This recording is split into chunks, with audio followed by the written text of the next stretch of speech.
Se suponía que era solo otra patrulla de reconocimiento entre los escombros del este de Donetsk. Pablo, un voluntario local, caminaba con cautela por las ruinas de un antiguo centro comunitario soviético, ahora reducido a concreto agrietado, cables calcinados y sombras persistentes. El silencio era asfixiante. Ya habían retirado los cuerpos días antes, pero él juraba sentir presencias, como si algo allí estuviera esperando. Fue entonces cuando la vio. Una puerta de hierro, parcialmente sepultada, con símbolos extraños tallados en el concreto circundante. No eran marcas de guerra, parecían inscripciones antiguas, grabadas con algo filoso. Con esfuerzo, Pablo apartó los escombros hasta lograr abrir la entrada. Un olor a hierro, moho y algo inexplicable se escapó, obligándolo a retroceder con náuseas. Dentro, la oscuridad era absoluta. Con la linterna temblando en las manos, bajó por una escalera de caracol que crujía a cada paso.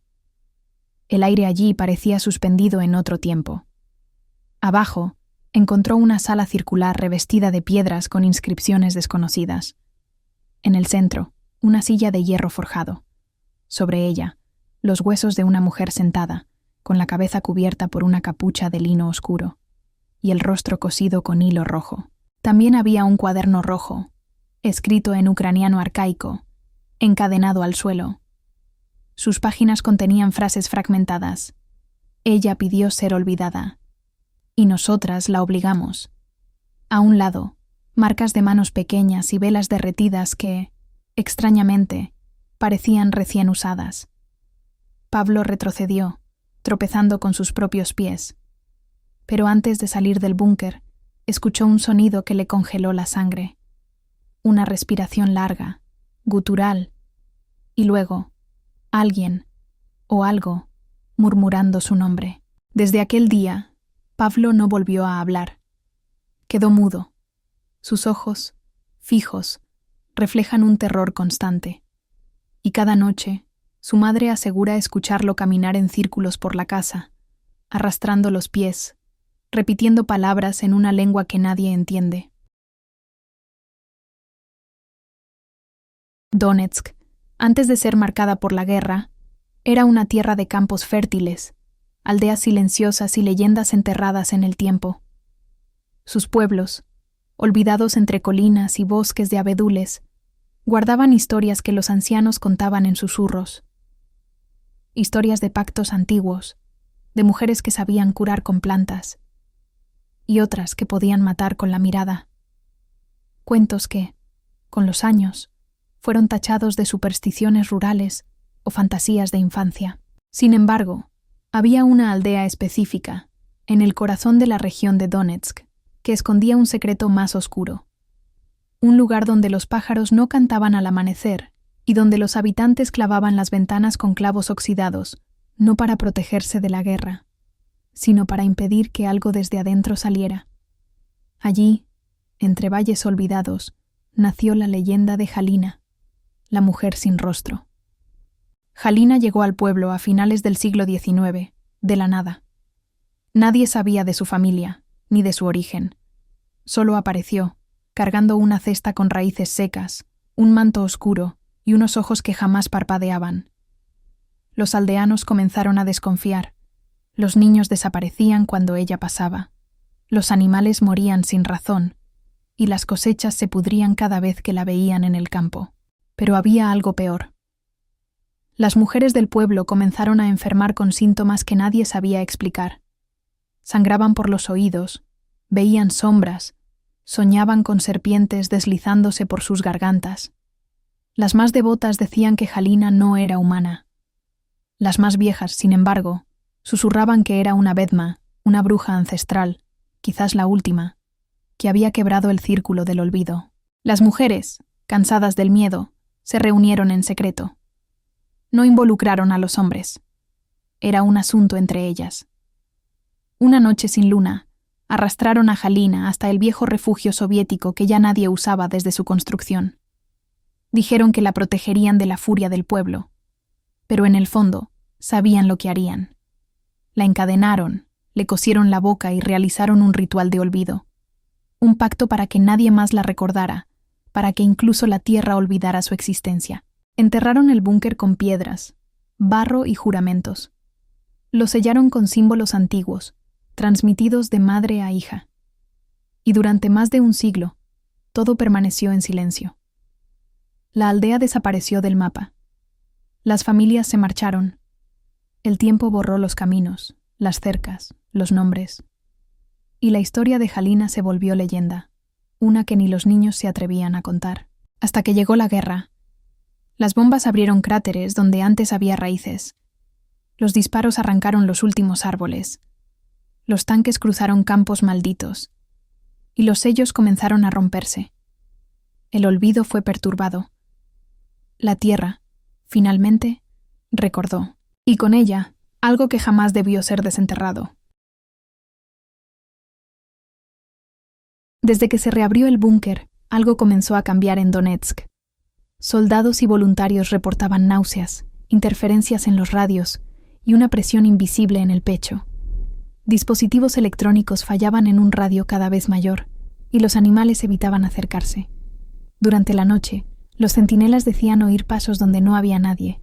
Yelena, una periodista independiente obsesionada con leyendas ocultas, viajó hasta la ciudad atraída por el rumor del refugio maldito. Se infiltró como voluntaria médica para entrar en la zona restringida. Llevaba consigo una cámara analógica y una grabadora de casete, convencida de que lo digital fallaría en ese lugar. Siguiendo un viejo croquis, encontró una grieta lateral que conducía al subsuelo. Se arrastró por entre los escombros, respirando polvo espeso y óxido. Al llegar al vestíbulo del búnker, la oscuridad era total. Cuando encendió la grabadora, un zumbido grave comenzó a vibrar en el aire, como si las piedras susurraran. El centro de la sala estaba desierto. La silla de hierro seguía allí, pero los huesos habían desaparecido. El capuchón de lino permanecía en el suelo, empapado en humedad. Las velas que la rodeaban estaban encendidas, con llamas finas que no se movían. Un olor a tierra quemada impregnaba todo. Entonces, una voz susurró su nombre. «Yelena», repitió una y otra vez, con un tono lastimero y antiguo. La periodista giró en círculos, tratando de encontrar su origen, pero el sonido venía de todas partes. No era una alucinación. Era un lamento. Yelena intentó huir, pero el túnel de entrada ya no estaba. Avanzó a tientas, con la linterna titilando. Sentía pasos descalzos siguiendo los suyos, y en cada apagón, una respiración húmeda le rozaba la nuca. Se chocó con muros invisibles y escuchó llantos infantiles mezclados con carcajadas rotas. Las paredes parecían cerrarse alrededor de ella.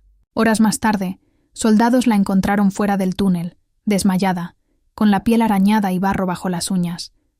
No recordaba cómo había salido. Desde entonces, permanece internada. No habla, no responde. Solo dibuja, con tinta roja, círculos concéntricos en la pared de su habitación. Algunos aseguran que canta por las noches en una lengua que nadie ha podido identificar.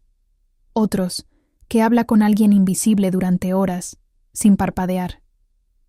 Las enfermeras rotan de turno con frecuencia, pues ninguna soporta permanecer mucho tiempo con ella. Y el símbolo que dibuja, cada vez más preciso, coincide con una marca hallada en la pared del refugio, justo detrás de la silla vacía. El cuaderno rojo apareció una mañana sobre el escritorio del comandante Víctor, dentro del cuartel improvisado al norte de Donetsk. Nadie supo cómo llegó allí. La tapa de terciopelo estaba manchada de tierra y tenía una amapola negra bordada en hilo grueso. Cuando un soldado intentó abrirlo, las hojas se pegaron a sus dedos, como si respiraran. Víctor, desconcertado, ordenó traer a un experto. Danilo, un lingüista de la Universidad de Yarkov, fue el único que aceptó revisar el objeto. Al tocarlo, palideció. Comenzó a murmurar palabras en una lengua arcaica que él mismo dijo no conocer. Luego se desmayó, y al despertar, solo repitió: «Ella está escrita en el tiempo».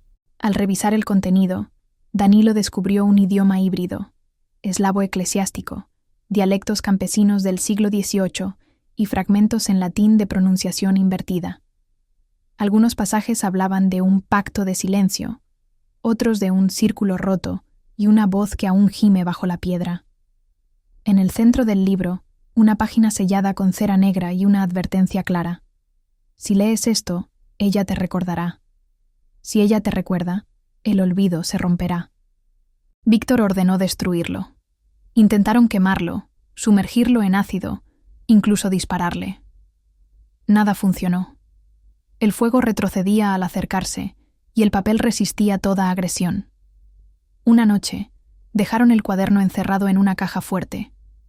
A la mañana siguiente, reapareció sobre la cama del comandante, abierto, con una frase nueva. Ya no duerme. Comenzaron los síntomas. Soldados que tocaban el cuaderno sufrían pesadillas vívidas. Una figura femenina sin rostro, cubierta por un velo húmedo, se sentaba sobre sus pechos y les susurraba nombres que nunca habían oído.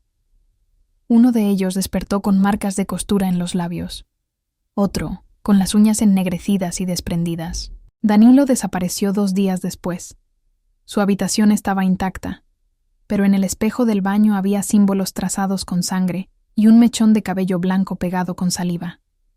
En el suelo, un círculo de tierra con 4 velas derretidas. Víctor no informó al alto mando. Quería entender antes de alertar. Finalmente, decidieron sellar el libro en una caja de plomo. Fue transportado por un convoy secreto hacia Kiev. Sin embargo, a mitad del trayecto, el vehículo sufrió un accidente inexplicable. El conductor fue hallado ciego, con las pupilas rotas. La caja estaba vacía. Desde entonces, nadie ha vuelto a verla físicamente, pero en foros de Internet profundo comenzaron a circular imágenes escaneadas del cuaderno. No se sabe quién las subió. Las páginas muestran dibujos detallados de mujeres arrodilladas frente a una silla de hierro. En una de ellas, aparece un mapa que traza rutas entre Donetsk, Lviv y Praga. Debajo, una frase manuscrita con tinta fresca. No es un libro, es una jaula, y alguien ha roto la cerradura. Oksana Yurchenko, historiadora especializada en religiosidad popular del este de Europa, descubrió referencias a un antiguo grupo de mujeres en una colección privada de cartas de 1903. Las cartas, firmadas por una tal Bárbara M., describían con detalle una reunión clandestina entre 8 mujeres de aldeas vecinas.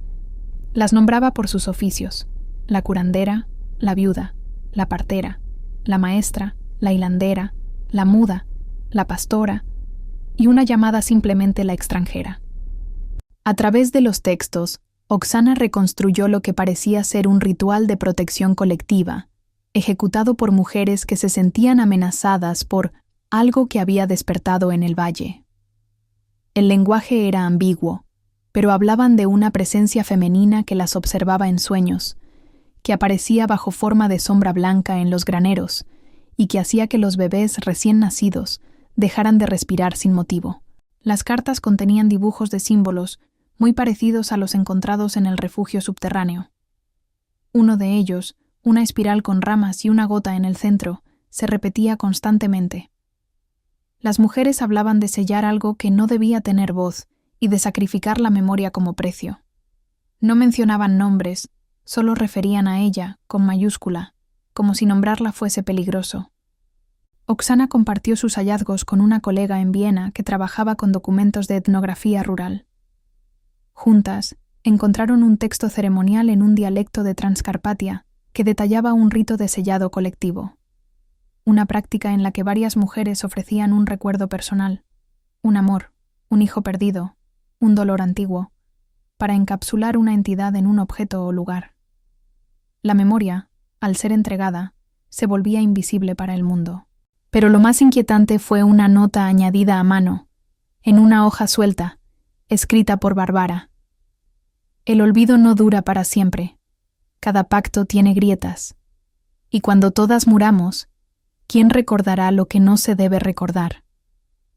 Aparentemente, las mujeres habían jurado guardar silencio incluso entre ellas. No había registros oficiales, solo ese eco de papel envejecido.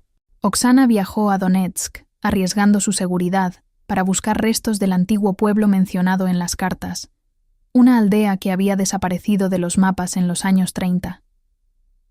En el terreno solo encontró raíces secas y un pozo cegado por cemento. Pero en la tierra encontró algo más: fragmentos de cerámica con inscripciones casi borradas y un pendiente oxidado en forma de espiral. Desde entonces, Oksana comenzó a tener sueños recurrentes. En ellos, estaba sentada en círculo con otras 7 mujeres, todas con los rostros cubiertos, entregando objetos personales a una figura encapuchada. Al despertar, recordaba el olor a cera y cabello quemado. Comenzó a escribir compulsivamente sobre sus sueños, pero a cada nuevo texto, algo en su casa se descomponía. En su último correo electrónico, enviado 2 días antes de desaparecer, escribió lo siguiente: «Ya no sé si yo las encontré o si ellas me encontraron a mí. El círculo no estaba roto, solo estaba dormido. Anoche, alguien tocó mi puerta y dejó frente a ella un hilo rojo atado a un diente humano. No abriré, pero temo que eso ya no importe». Tras los eventos con Oksana, una investigación no oficial comenzó a formarse entre arqueólogos, teólogos y ocultistas de distintas partes de Europa del Este. En silencio, compartían datos, fotografías antiguas y grabaciones. Uno de ellos, un sacerdote ortodoxo retirado llamado Padre Mikola, afirmó haber visto el símbolo de la espiral en una iglesia abandonada cerca de Sloviansk, esculpido bajo el altar principal. La iglesia había sido destruida durante los bombardeos iniciales de la guerra, pero Mikola guardaba un diario de sus últimos años allí. Según sus anotaciones, descubrió la espiral durante una restauración del suelo en 1999. Al raspar una de las losas, encontró no solo el símbolo, sino también una palabra grabada profundamente en la piedra: Halina. El nombre estaba parcialmente tachado con líneas de sal y óxido. Desde ese día, Mikola comenzó a perder la fe. Dijo que el nombre no solo estaba allí, sino que se movía cada vez que lo miraba. Durante los oficios escuchaba risas de mujer dentro de los muros.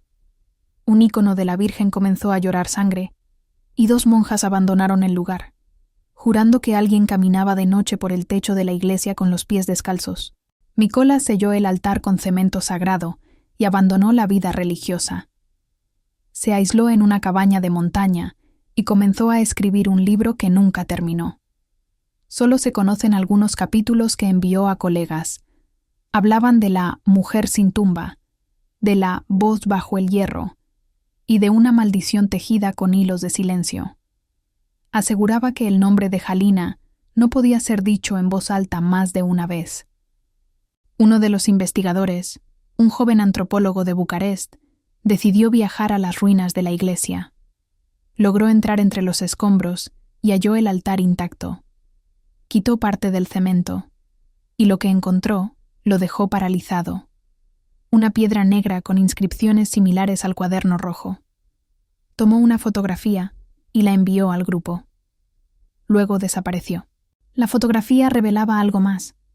Junto al nombre Halina aparecía otro, escrito más reciente, con un trazo irregular y desesperado: Yelena. Era el mismo nombre de la periodista que había sido internada tras entrar al refugio. El grupo se dividió. Algunos querían seguir investigando. Otros comenzaron a romper contacto, temerosos de las coincidencias. Uno de ellos, una mujer llamada Eva, denunció en un foro privado que había recibido una piedra similar por correo. No tenía remitente. Solo el símbolo de la espiral y su propio nombre grabado con lo que parecía un alfiler oxidado. Eva dejó de responder después de eso. Su última publicación fue: «Ya no sé si escribo o si ella me dicta». Desde entonces, quienes continúan la investigación toman precauciones inusuales. Cambian de domicilio cada semana, no usan espejos, se niegan a pronunciar nombres completos en voz alta y, sobre todo, han aprendido a no escribir jamás en tinta negra, porque, según dicen, ella puede leer desde el otro lado del papel. En una aldea remota a las afueras de Kramatorsk, vivía una anciana ciega llamada Larisa, conocida por ser la última recitadora tradicional del este de Ucrania. Su voz, aunque temblorosa, era capaz de repetir de memoria cientos de dumi, cantos antiguos transmitidos oralmente desde tiempos cosacos. Nunca aprendió a leer ni escribir. Su mundo era sonido y sombra. Un día, sin previo aviso, Larisa comenzó a recitar una duma que nadie reconocía. No hablaba de héroes ni guerras. Hablaba de una mujer sin rostro, de un pozo sellado, de un cuaderno que ardía sin fuego. Lo más perturbador era que la melodía no coincidía con ninguna tradición oral registrada. Era un canto circular, sin fin, como una serpiente mordiéndose la cola. Quienes la escuchaban decían sentirse enfermos, mareos, escalofríos, náuseas. Un niño del pueblo sufrió convulsiones tras oír uno de los versos. Su madre juró que el pequeño repitió las palabras de Larisa en sueños, pero con una voz que no era la suya. El sacerdote local intentó bendecir la casa de la anciana, pero al entrar, su cruz se partió en dos. Una investigadora de folclore, llamada Nina, viajó al pueblo para grabar el canto. Larisa la recibió con amabilidad, pero al comenzar a recitar, sus ojos nublados parecían brillar desde dentro. Nina, al escuchar los primeros versos, se desmayó. Cuando despertó, tenía sangre saliendo de los oídos y una palabra escrita con carbón en su brazo. Recuerda, Nina huyó del pueblo, pero no pudo escapar del canto. Lo oía en las tuberías, en las paredes, en el zumbido de las luces fluorescentes. Grabó su testimonio en una nota de voz antes de internarse voluntariamente en un hospital psiquiátrico. En la grabación, repetía una y otra vez: no es un canto, es una advertencia. Mientras tanto, Larisa seguía repitiendo la duma día y noche, sin detenerse para comer o dormir. Su voz se mantenía firme, como si otra fuerza la impulsara. Alguien del pueblo, en un intento de callarla, intentó ponerle una mordaza, pero Larisa la escupió con tal fuerza que la tela se desintegró como si hubiese sido quemada. Un día, simplemente desapareció. No había rastros de lucha, ni puertas abiertas. Su mecedora seguía moviéndose, y sobre la mesa había un cuaderno rojo, vacío, pero al pasar sus páginas bajo una vela, surgían líneas invisibles. No eran letras, eran marcas de costura, como si alguien hubiese bordado cada palabra con hilo de silencio. Desde entonces, nadie en el pueblo canta. Los que intentan tararear olvidan la melodía antes de terminarla. Las radios solo emiten estática, y en las noches sin luna, algunos aseguran oír a una mujer caminar por los senderos, recitando con voz ronca una canción que parece hecha de huesos. En medio del bosque devastado por los bombardeos al este de Donetsk, un grupo de exploradores civiles encontró una construcción soterrada que no figuraba en ningún plano militar ni civil. Era una especie de cripta circular, hecha de bloques de piedra negra, cubierta por raíces carbonizadas y tierra reseca. La entrada tenía símbolos tallados similares a los del cuaderno rojo, pero en bajorrelieve, como si la piedra hubiera sido suavemente empujada desde dentro. Al entrar, descubrieron un espacio perfectamente simétrico. 8 nichos tallados en las paredes, cada uno con una prenda distinta. Un velo, un zapato viejo, un pendiente, una trenza de cabello. Objetos femeninos. En el centro, una losa de granito con marcas de quemaduras y restos de sangre seca. No había cuerpos, no había ataúdes, pero todo el aire olía a cera, humo y hierro antiguo. Uno de los hombres, al tocar la losa, cayó de rodillas con un grito. Dijo haber sentido una aguja clavarse en su nuca, y en su visión apareció una mujer cosiendo sombras con hilos de fuego. Los demás quisieron sacarlo del lugar, pero la puerta había desaparecido, solo una pared lisa donde antes había un arco. Estuvieron atrapados por horas, y cada uno comenzó a ver cosas distintas. Uno vio a su madre, descompuesta y flotando en el aire, señalándolo con una lengua de alambre. Otro escuchó la voz de su hija, aún no nacida, rogándole que no recordara su nombre. El más joven gritó que una figura encapuchada le ofrecía un libro a cambio de su voz. Cuando finalmente salieron, todos tenían la misma palabra grabada en la espalda: Halina. El lugar fue clausurado por órdenes del ejército, pero esa noche, una explosión misteriosa abrió una grieta en la tierra, revelando una segunda cámara. Allí, los ingenieros hallaron una especie de altar cubierto por una sábana negra. Al quitarla, encontraron un espejo inmenso, ennegrecido, con inscripciones en su marco. Lo que fue olvidado desea ser nombrado. Los soldados que custodiaban la zona comenzaron a perder el habla, literalmente. Sus cuerdas vocales se atrofiaban sin causa médica. Uno por uno, fueron reemplazados por otros, hasta que nadie quiso quedarse de guardia. En los registros, la instalación fue marcada como inestable y su acceso prohibido, pero fotos satelitales muestran luces en el bosque cada luna nueva. Según algunas fuentes anónimas, el espejo fue trasladado a una base en los Cárpatos, junto con otros objetos no clasificados públicamente. Entre ellos, un segundo cuaderno rojo y una máscara de lino con costuras recientes. Un informe filtrado menciona reacciones electromagnéticas frente a la palabra Halina y la presencia de una voz femenina captada por sensores infrarrojos. Hoy, nadie sabe cuántos altares existen. Algunos creen que hay uno por cada mujer del pacto original. Otros, que solo hay uno, pero cambia de forma, de nombre, de lugar.